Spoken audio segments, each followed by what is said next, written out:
One.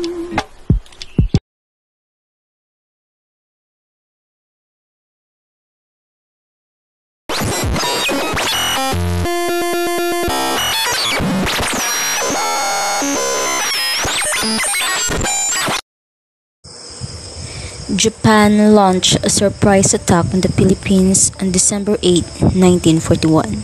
Just 10 hours after the attack on Pearl Harbor, the Philippine defense continued until the final surrender of United States Philippine forces on the Bataan Peninsula in April 1942 and in Corridor in May.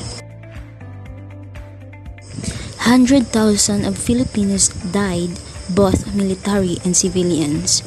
This tragic and enormous event bring trauma, at the same time inspiration to the survivor.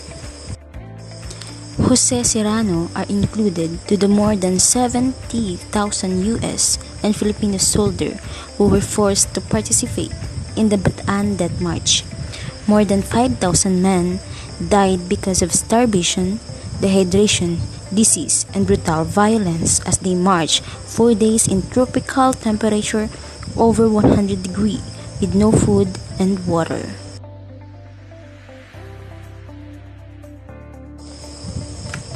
When the Japanese began the bombing of an island where Serrano was stationed, Japanese soldiers instructed them that they would be going to Camp O'Donnell, more than 60 miles away. This is known as the Bataan Death March. Serrano said, "Everybody got sick, nothing to eat. If you couldn't walk, they'd shoot you in the back like a dog, and some got malaria, dysentery." He recalls how sometimes up to 5 sick people would be placed in a grave together while still alive. During the war, he escaped with 5 others in a boat and headed to a small island. However, the Japanese army surrounded the island and captured him again. They took him to a prison camp in Manila, where about 200 soldiers were held.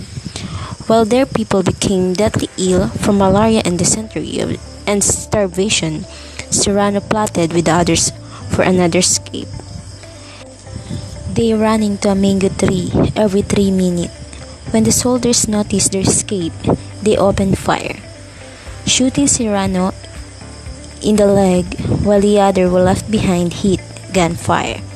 After that, he fled to the jungle where he joined up with a Filipino guerrilla unit supported by American military forces.